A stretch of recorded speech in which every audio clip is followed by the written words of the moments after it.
Bienvenidos y bienvenidas. Mi nombre es José Manuel Valdés Fruto, comunicador del colectivo de comunicaciones Cuchasuto. Damos inicio a la serie de podcast titulado La Reforma Agraria en el Caribe Colombiano.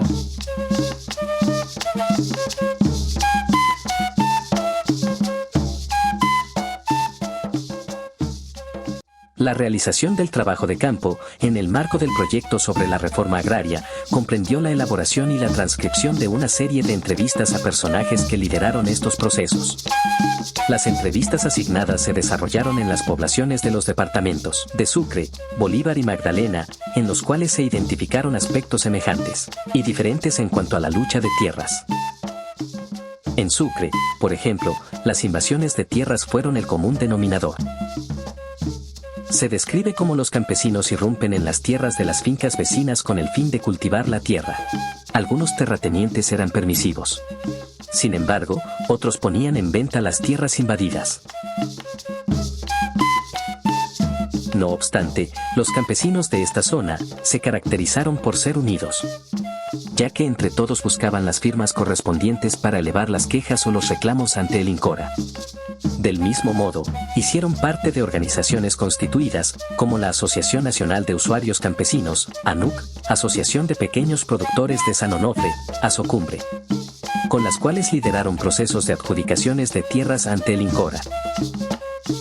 Lucha y defensa de los territorios para la producción agrícola por los campesinos y agricultores del Caribe colombiano. En los años 60 se vivió la época de la zona bananera, y como era la zona bananera, era una industria de banano, y entonces toda la mayoría de los campesinos se iban a trabajar a Magdalena.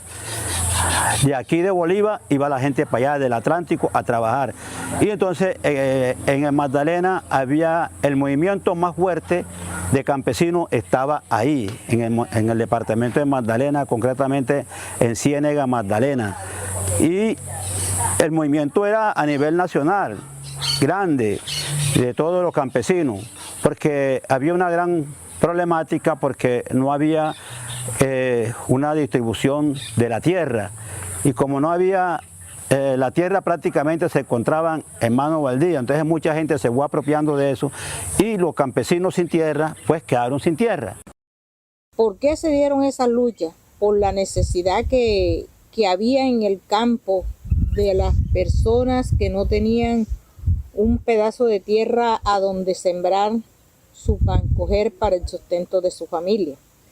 Entonces de ahí fue que se formaron los grupos campesinos, se organizaron y empezaron a entrar a las tierras de los que la tenían, porque ellos empezaron, no fue primero invadiendo ni tomándose las tierras, primero ellos eran arrendatarios, iban a arrendarle, vamos a poner, ese señor era el dueño de todo aquí. Pero entonces como la gente que tenía hijos pequeños no tenían ni donde sembrar, y esos arriendos ya empezaron a cobrarlos muy caros. Entonces la gente empezó a organizarse, que la tierra era para el que la trabajara. Y entonces de ahí nació que la gente se formaron en grupos y designaban en qué finca se iban a meter, y para allá iban. Entonces después se vino que se organizaron, les apareció con la cuestión de organizarse a nivel departamental y nacional y municipal.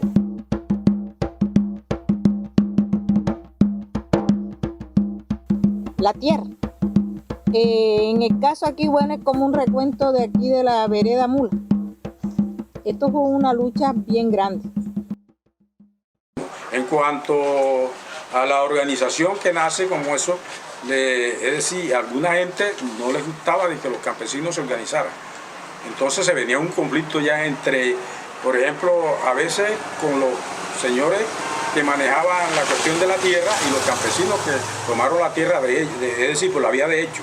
No esperaron, por ejemplo, no esperamos que llegara el INCORA a adjudicar las tierras, sino a presionar al INCORA para que más tarde el INCORA adjudicara las tierras a los campesinos, las repartiera en parcelas. Entonces ahí se hubieron enfrentamientos en cuanto a la fuerza pública con los campesinos, porque nosotros nos decían que los invasores de tierra, y en esas invasiones iba la fuerza pública y nosotros nos enfrentábamos a ellos. Ellos a desalojarnos y nosotros a querer estar en la tierra, hasta resolver problemas. Eso sucedió aquí en San Jacinto, muchas veces, no una sola vez.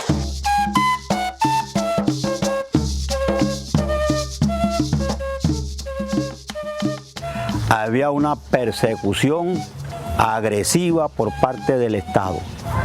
Esto era simultáneo, pero al mismo tiempo estaba el Carmen de Bolívar, estaba San Jacinto, San Juan, todos esos pueblos, los campesinos todos estaban metidos en la tierra. Pero la policía y el ejército perseguían a los dirigentes, los perseguían y los capturaban y los metían presos. Los metían presos y los judicializaban. Y mucha gente está pagando por eso, porque estaba haciendo esa labor. La represión agresiva, porque al que se cogieran por ahí, le daban era garrote y palo. Había otra anomalía, digamos, había otro contexto de que en ese momento también existía el movimiento político a través de la guerrilla.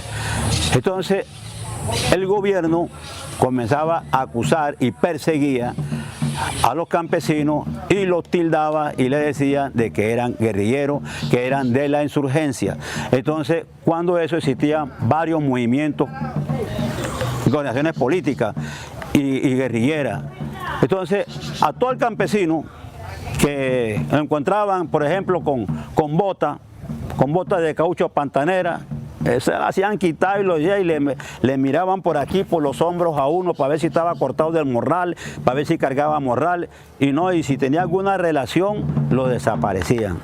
Entre las estrategias que tenían para luchar por las tierras se presentaba la ubicación estratégica de las personas campesinas que avisaban de la presencia, llamados espías, las horas y los días establecidos para invadir, las directrices recibidas en cuanto a la organización de los ranchos, la forma de llegar a acuerdos con las autoridades para que no los maltrataran, la unión con otros campesinos de poblaciones vecinas.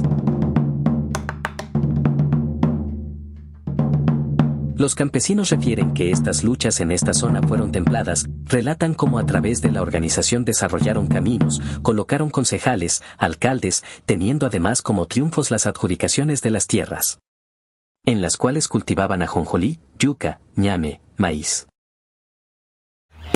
Eran aproximadamente unas 4.000 hectáreas de tierra que lucharon esos campesinos y que al final lograron que el INJORA lograra adjudicarle a cada uno de esos campesinos, de esas familias campesinas, esas tierras.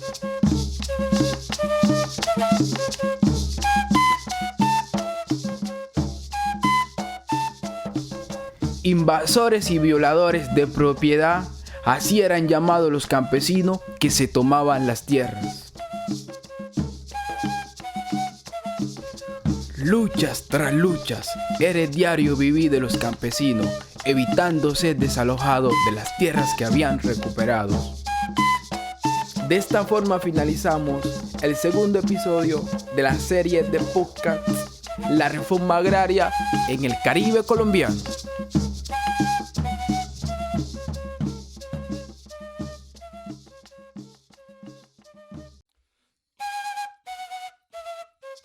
Esta producción sonora fue realizada en el marco del proyecto de investigación titulado Un análisis a los problemas agrarios y a los conflictos y tensiones sociales, políticas y económicas en la región Caribe de Colombia, desde 1960 a 1980, y financiada por el Ministerio de la Ciencia, Tecnología e Innovación de Colombia a través de la convocatoria 872 de 2020 y el Centro Nacional de Memoria Histórica. El proyecto fue desarrollado por los siguientes grupos de investigación: Grupo de Investigaciones Históricas en Educación e Identidad Nacional de la Universidad del Atlántico, Grupo de Investigación, Comunicación y Sociedad de la Universidad Sergio Arboleda, sede Santa Marta, y Grupo de Investigación, Centro Industrial del Servicio Nacional de Aprendizaje SENA, Regional Atlántico.